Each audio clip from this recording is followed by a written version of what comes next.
Good evening. I appreciate so much the invitation to be here and be with you. To me, this is just like coming home. I've spent so much time here that it's just like an extension of home. But I do appreciate the opportunity of being here. I'm a little worn out after listening to that introduction. I didn't know I did all that. It makes me want to retire all over again. We are going to talk tonight for a few moments about the sacrificial servant. The sacrificial servant. And the whole concept and idea of what that means, not only from a biblical standpoint, but what it means as far as us as individuals and living our Christian life in this day and age. In Mark chapter 10 and verse 45, Jesus said, "For even the Son of Man came not to be served, but to serve others, and to give his life as a ransom for many." You know, one of the qualities that so completely characterized the life of Jesus was that of being an unselfish servant. And first of all, a servant is one who understands what submission to other people is all about. Submission, first of all, to God, but then there's also submission to others, to one another in certain and different respects. But beyond that, it's being a servant. It's being in ministry to others rather in selfishness to our own wants and to our own desires. And I might ask you, what's the first thing that pops into your head when you think about sacrifice? Normally when you talk to someone and say, okay, we're going to biblically talk about the concept and the idea of sacrifice, what's the first thing that comes into your mind? Is it just me, or normally is the first thing that pops into people's minds the concept of Old Testament sacrifices and the fact that there are animals that were to be killed and there was blood to be shed and things of that nature, and the whole concept that God set up under the old law? That's generally what pops into our heads when we think about sacrifice. When I think about that, and that's true, but when I think about that, I go all the way back to the very beginning of time, all the way back to the Garden of Eden, where God created everything perfect. Everything was perfect. It was flawless. Would that not have been something to behold? That everything was just flawless. It was perfect. That there was no evil there. There was no unrighteousness there. There was no sin there. Everything was just grand and great. And God creates man, and He creates woman, and He puts them in that environment to have, to enjoy, to be a part of. And then sin raises its head, and it destroys that. And from that very beginning, where everything was perfect, God has set forth to try to bring everything back to where everything is perfect. And that's what heaven is going to be. Because guess what? There'll be no sin there. There'll be no unrighteousness there. Everything is going to be perfect all over again. But we don't get there on our own merit. We get there through the blood of Christ, and we understand that. But the interesting thing to me about the story in Genesis, the fall of man, you remember when the sin had taken place, and I'm one of these who I believe that poor Eve gets a bad rap in this story because she's the one that catches all the blame. But the Scripture clearly states that Adam was there with her when this happened. He had been given the responsibility to watch after her, to take care of her, and he was there with her, and he allowed this to happen. And Paul alludes to that in his writings. But we get it in our mind sometimes that she's tempted by Satan in the guise of the serpent, and she says, well, this is some pretty good stuff. I think I need to go find Adam. And she says, well, I'm just going to wander through the garden until I find Adam. Well, she didn't have to find Adam. All she had to do was say, here, because he was right there with her. But when the sin occurred, And then the guilt and the shame comes all over them. And God comes with them to walk with them in the cool of the evening. He starts saying, well, where are you? Where are you? And they said, well, here we are. We're hiding from you. And God says, well, why are you hiding? And they said, well, we were naked and we were ashamed. And God poses a very interesting question to them. He said, who told you were naked? Did you ever think about that? Who told you were naked? I didn't tell you. You know, there was no guilt, no shame. Who told you were naked? Allow me to speculate. I believe Satan's the one that told them they were naked. I believe after they ate and their eyes were open, they were made aware of the difference between things that are right and things that are wrong. I believe the devil is just evil enough that he said, oh, look what you did. Oh, God's going to be so mad at you. Oh, you need to put some clothes on. If not, why not? Can't you see him doing that?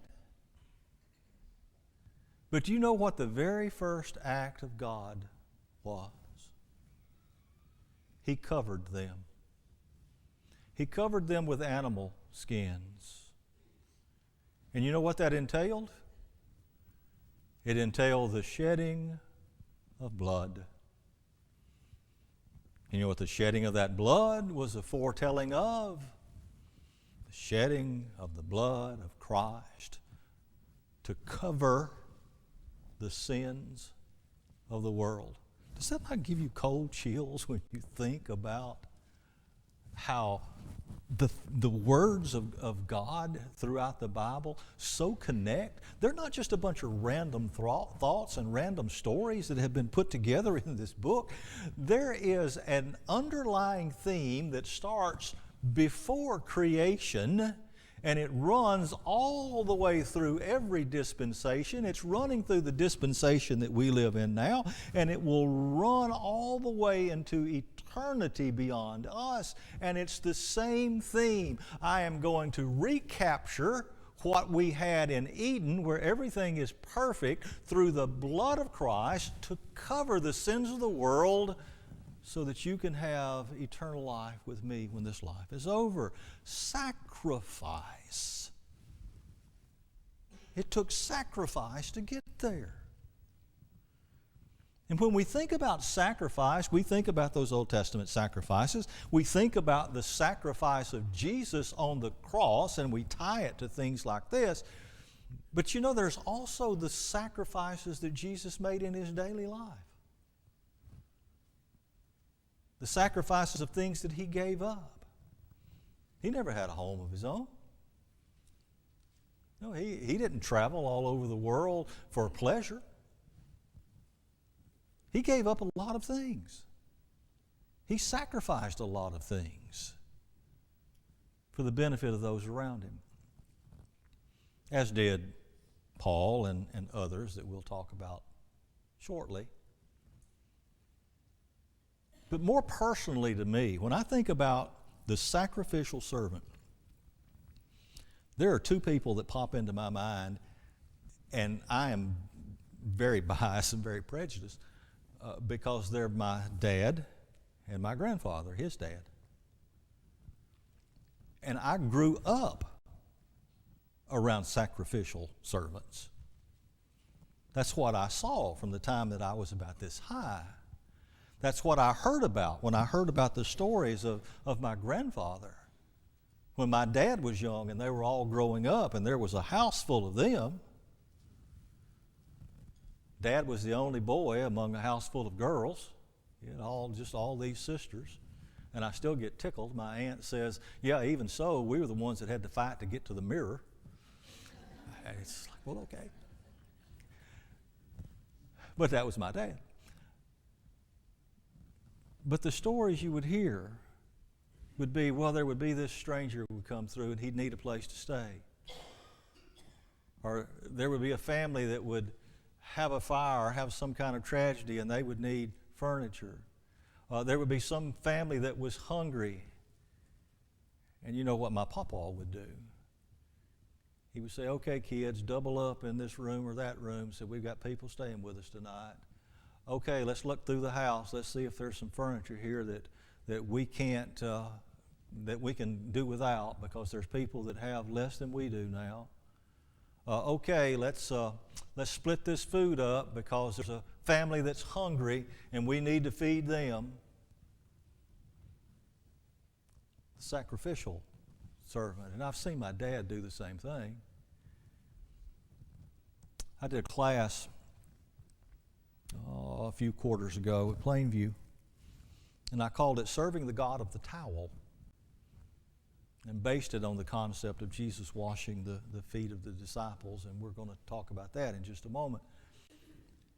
But during that class, I brought up to them a story that illustrated this point that I remember very vividly about my father.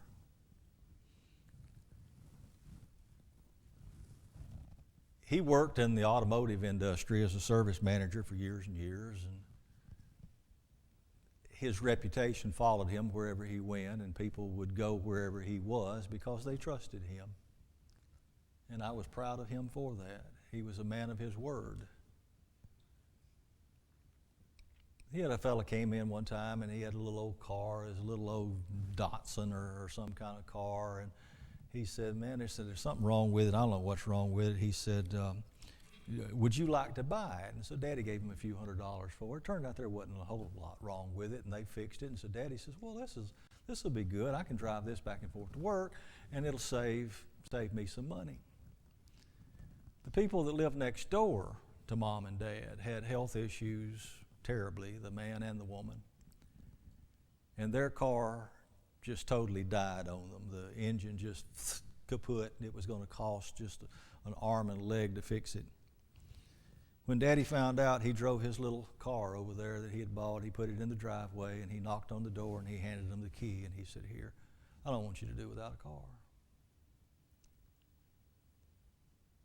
And he was one who had had back surgeries, and he was walking like this.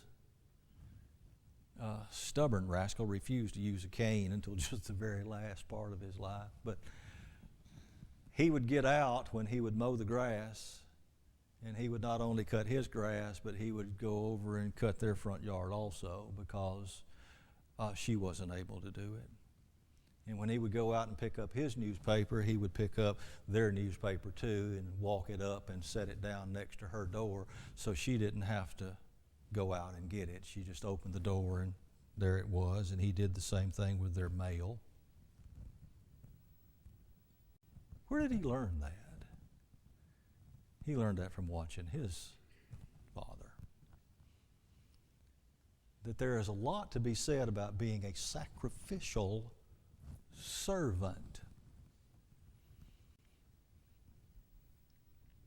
What do we give up to be a Christian? What do we give up to be a Christian? What did we give up to be here tonight? You think about some of the countries in this world where Christianity is not thought of real highly.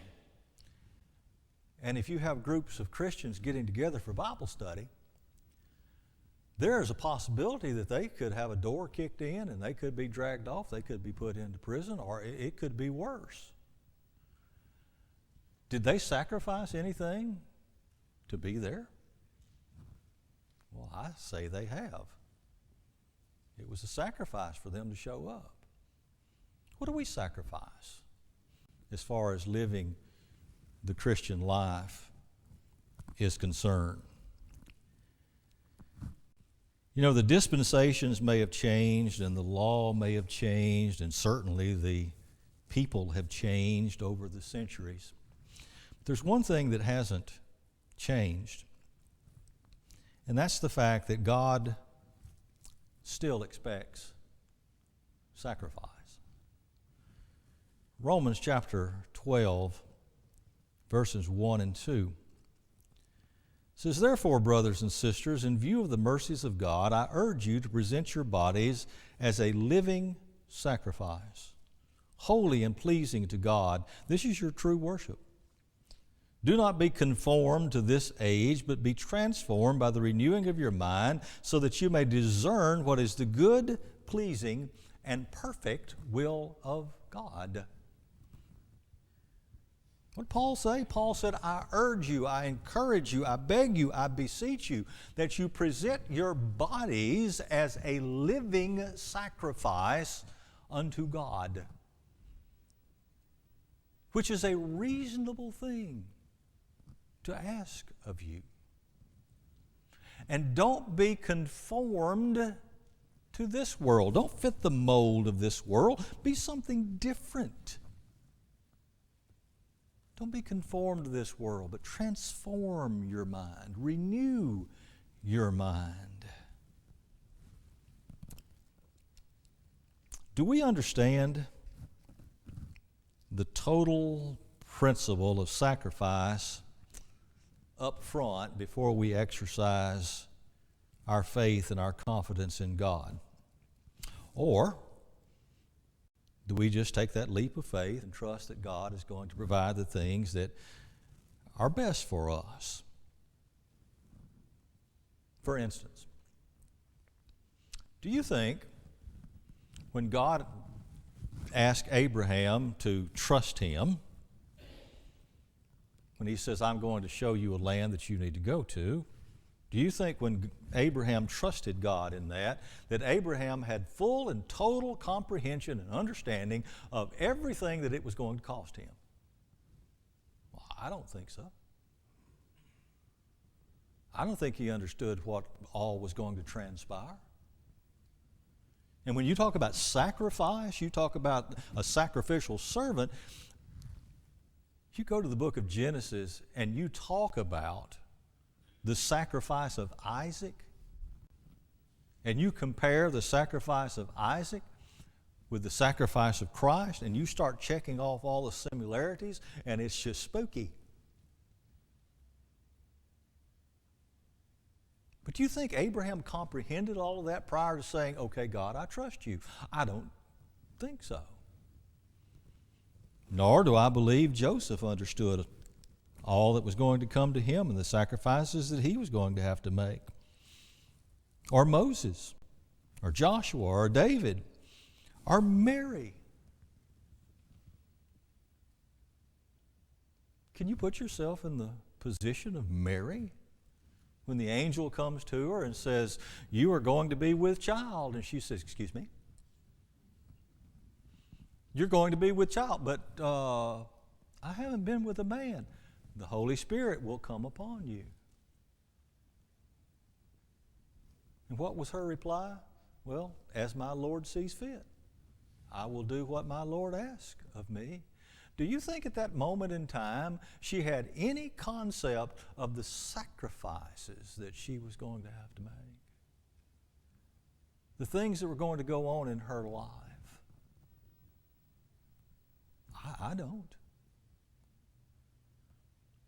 I don't think she could see that far out to know what all was going to transpire during the course of the life of Jesus and during the course of her life. What about Peter, and what about Paul, and what about Timothy and others?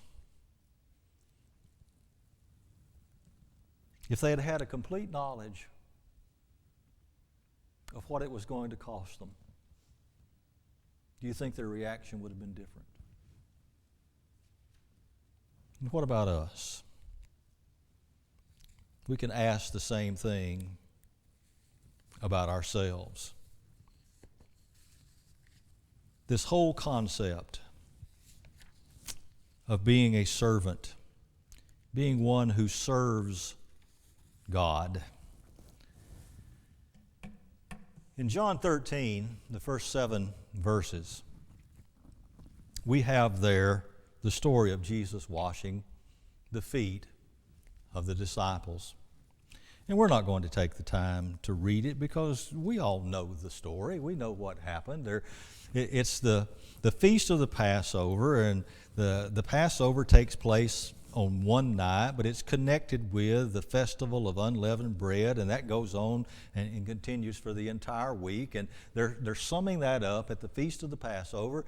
And after dinner, what does Jesus do? He takes off his outer garment and he gets a towel and he girds himself and he gets a basin of water. And did you ever think about the fact that this man, whom God had given all authority, was demonstrating that authority by getting on his knees and washing the feet of his disciples? Of course, he comes to Peter, and Peter says, "Oh, no, Lord," because Peter said, you can just see Peter. What is this? What is he doing? Washing. This is a servant's job. This is the job of a slave to wash the feet. This is not no, Lord, you're not going to wash my feet. Jesus said, if I don't wash your feet, you have no part of me. Peter changes tune. Okay, Lord, not my feet only, but how about my hands and my head? I think that was a foretelling. We use this to indicate that we need to serve one another. And that's true. That's what this story is an indication of. We need to sacrifice ourselves sometimes. We need to put ourselves in a lower position and a lower estate than other people to serve them and to serve their needs and not think of ourselves more highly than we ought to think. But I think there's another message here for us. I think there's the message of the washing there. Jesus was very close to sacrificing his life. And there was going to be a washing away, not of the filth of the flesh, but of the sins of the world. I think there was some symbolism involved in all of this. In verse 17, where Peter had said, "Lord, I just can't let you do this," and Jesus had said, "Well, you have no part of me if you don't." He ends up by saying, if you know these things, talking about all of the things that Jesus had been telling them, he said, if you know these things, you will be blessed if you do them. Being a servant comes with a promise of a blessing. Isn't that true? Don't we understand that principle? Don't you feel better when you do something for somebody?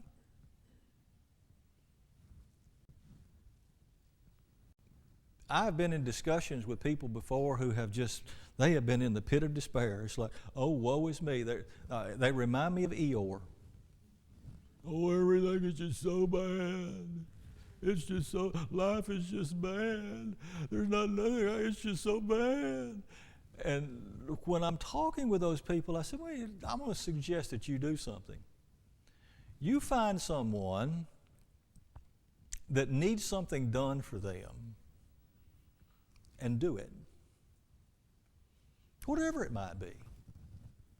If they need some yard work done, if they need some housework done, if they're hungry, they need to be carried out for a meal. If they're just lonely and they need somebody to sit and talk with them for a while, just do something for someone. And for the most part, those people will come back and say, thank you for that, because it made me feel better to do something for someone else. Well, I'm just brilliant, right? I should have my own TV show and call it Dr. Tim. People should come on and ask me all these questions. Well, no. all I'm doing is telling them what Jesus said. If you know to be a servant to other people, then do that, and it will be a blessing to you. It'll make you feel better. If you become the sacrificial servant, you're the one who also gets the blessing. And I think that's just ingenious, the way things work. You know, here you have Jesus sitting among these men. He knew one of them was going to betray him. He knew another one was going to deny him. He knew that every one of them was going to just run off and desert him. But what did he do?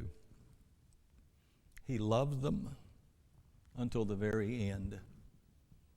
And he served them. He had that servant attitude. God in the flesh, willing to stoop and do what was right.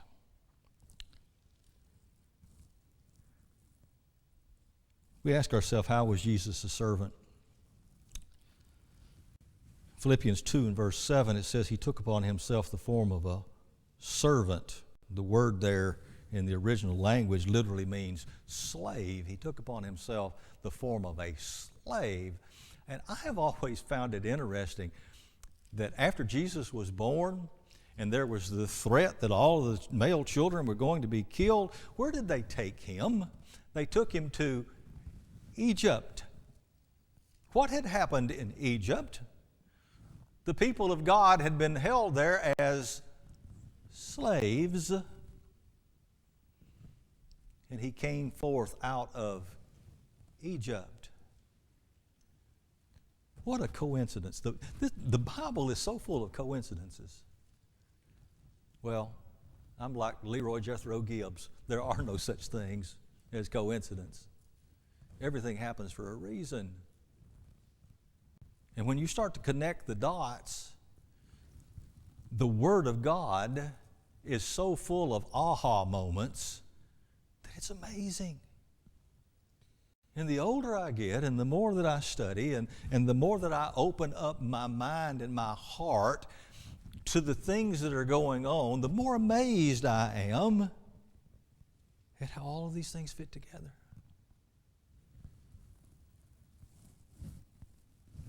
Not only did he take upon himself the form of a servant or a slave, but he was prophesied to be the servant of the Lord. In Zechariah chapter 3 and verse 8, it says that God would be sending his servant, the branch.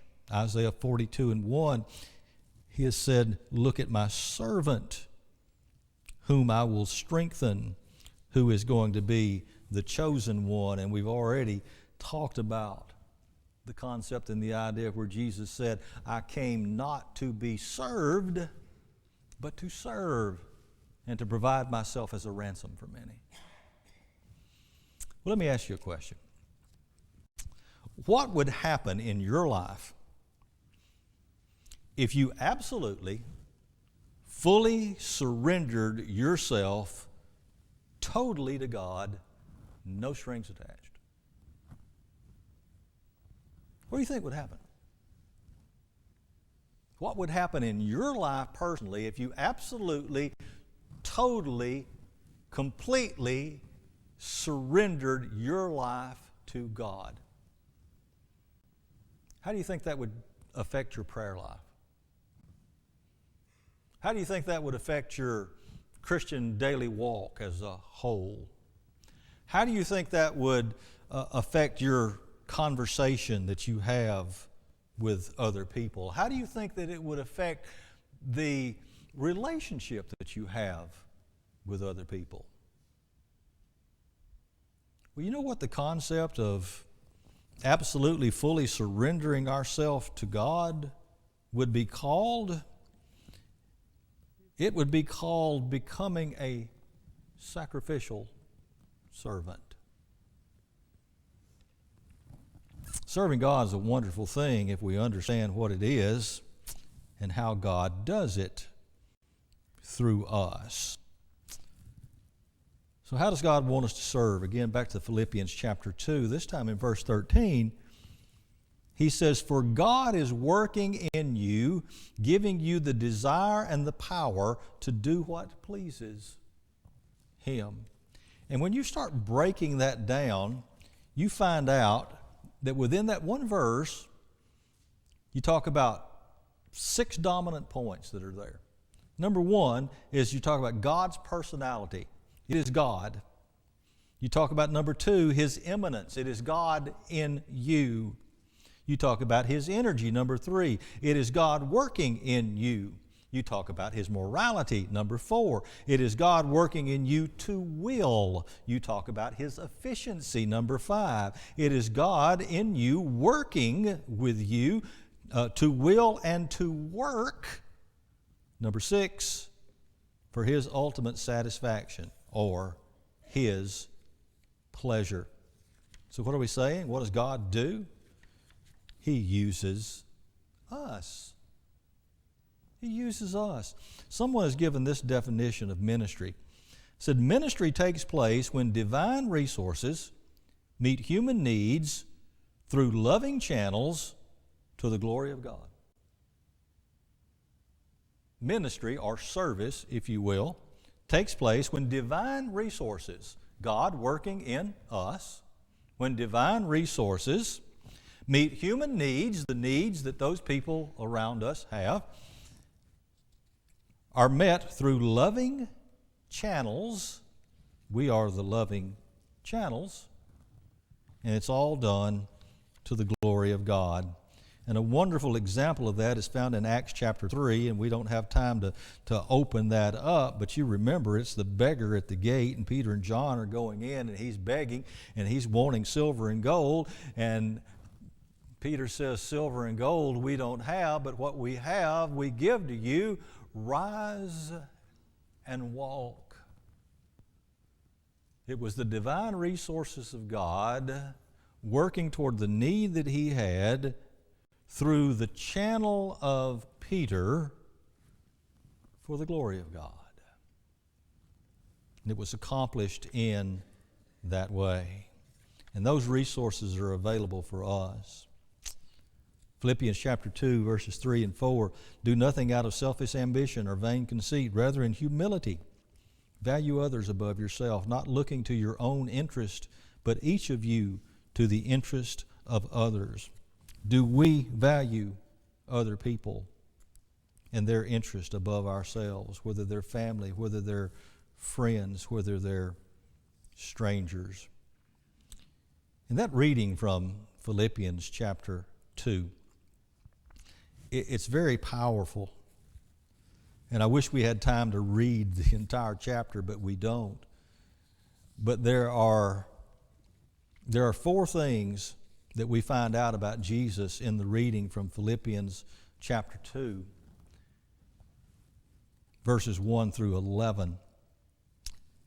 And Paul gives us 4 examples of the submissive mind of Jesus. We're talking about being sacrificial as far as our service is concerned. He gives us 4 insights to the sacrificial mind of Jesus. One of them was that you think about others and not yourself. And Jesus did that. Jesus thought about other people and not himself.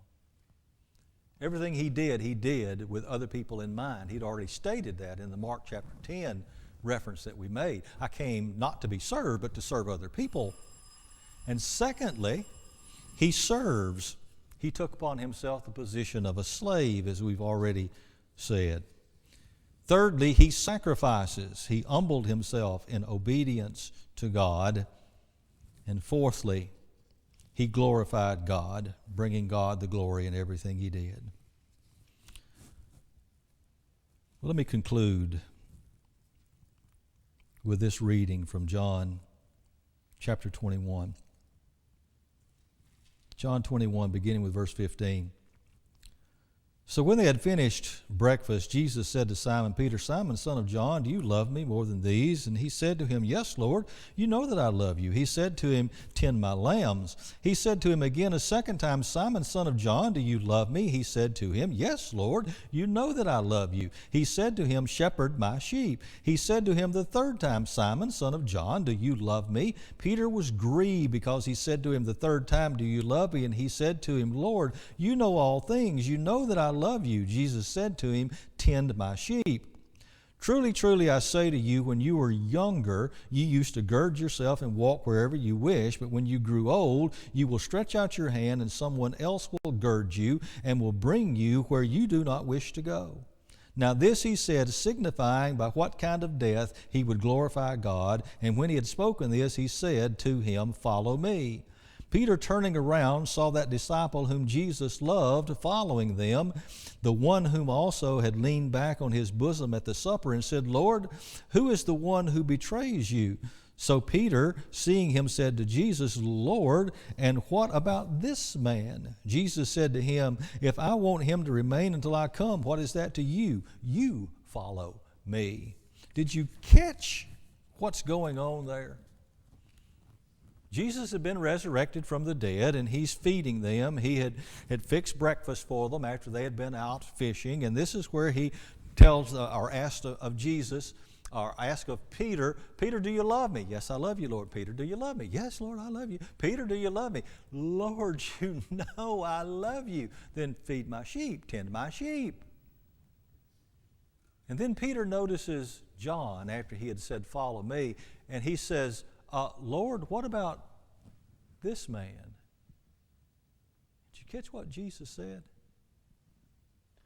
Jesus says, what's that to you? He said, if I want him to live until I come back again, he said, that shouldn't be anything to you. I told you to follow me. And he has said, you know, when you were younger, somebody else would gird you, or you would, when you were young, you would gird yourself and you'd go wherever you want to. But when you get older, there's going to be other people that will gird you and they'll take you places, and they might take you places you don't want to go. You know what he was telling them? If you follow me, sometimes you might find yourself in a situation that you didn't think you would be in. You might find yourself in a position where you're going to have to sacrifice a whole lot more than you thought you would ever have to sacrifice. You're going to find yourself in positions that you may have to give up more than you ever thought you would have to give up. But the thing I want you to remember is simply this: follow me. Be the sacrificial servant. Follow my example. You know, I hope that when you think about the concept of sacrifice, that you'll put some of this together with it, that it's not just that Old Testament sacrifice, it's not just the sacrifice of Jesus on the cross, which is primary to us, fundamental for who we are. But think about what Jesus sacrificed in his life during his ministry. Think about the Abrahams and the Isaacs and the Josephs and the Moses and the Davids, the Marys, the Peters, the Pauls, the Timothys. Think about people you know. I think about my father. I think about my grandfather. Think about people that you know.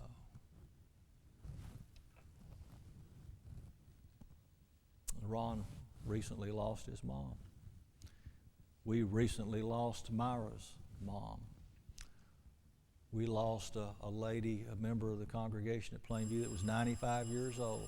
I think about them and I think, wow, what a wonderful generation that generation was. They knew how to sacrifice. They knew what loving, tender care was all about.